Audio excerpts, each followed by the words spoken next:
السلام علیکم ورحمت الله وبرکاتو. محترمو، هیله لرم چې ښه به یاست. نن داسې یو کیسه درته وایم، یقینا چې ژړوونکې دردوونکې کیسه ده. تاسو هم واورئ او څو شېبې ورته وژاړئ. یوه ړنده مور د خپل ناروغه زوی د کټ خواته ناسته وه او ژړل یې. یوه ملایکه راښکته شوه، مخ یې د مور خواته کړه او ورته یې وویل: ای مورې، زه د الله جل جلاله له خوا راغلی یم. الله جل جلاله پر تا رحمت کړی چې ستا یوه هیله پوره کړم. ووایه له الله جل جلاله څخه څه غواړئ؟ مور ملایکې ته مخ کړ او ورته یې وویل: له الله جل جلاله څخه غواړم تر څو زما زوی ته شفا ورکړي. ملایکې وویل: پښیمانه کېږي خو به نه. مور ځواب ورکړ: نه. ملایکې وویل: اوس د زوی روغ شو.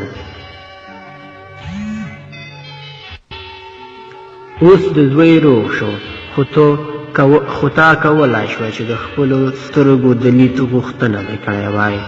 مور موسکی شوه او ورته یې وویل: ته یې نشې احساسولی. کلونه تېر شول، زوی غټ شو او بریالی انسان ورڅخه جوړ شو، او مور به د زوی بریالیتوبونه په مینه لمانځل. زوی واده وکړ او خپلې ښځې سره یې ډېره مینه درلوده. یوه ورځ زوی مخ مور ته ورواړو او ورته یې وویل: مورې، ای مورې، نشم کولی څنګه یې درته ووایم، خو ستونزه دلته ده چې زما ښځه نشي کولی له تا سره یو ځای ژوند وکړي. غواړم تا ته یو کور پیدا کړم تر څو هلته ژوند وکړئ. مور مخ زوی ته ورواړو او ورته یې وویل: نه زما زویه، زه د پخو عمر خلکو ځای ته ځم او د خپل عمر خلکو سره ژوند کوم. خوشحاله یم. مور له کور څخه بهر راغله او یوازې کېناسته. پر ژړا بوخته شوه. ملایکې بیا ځلې راښکته شوه. ودې لیدل چې ستا زوی له تا سره څه وکړل؟ اوس پښیمانه شوې، غواړې ورته ښېرا وکړې؟ مور وویل: نه پښیمانه نه یم او نه هم ښېرا ورته کوم.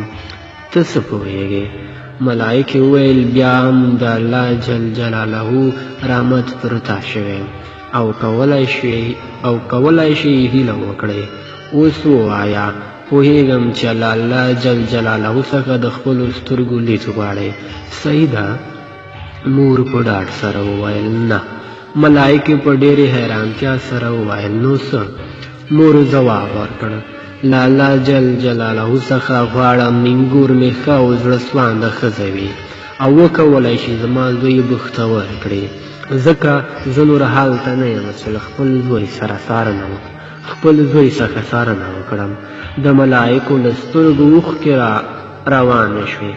د اوښکو 2 څاڅکي د مور په سترګو ورتورې شول او د مور سترګې دید پیدا کړ.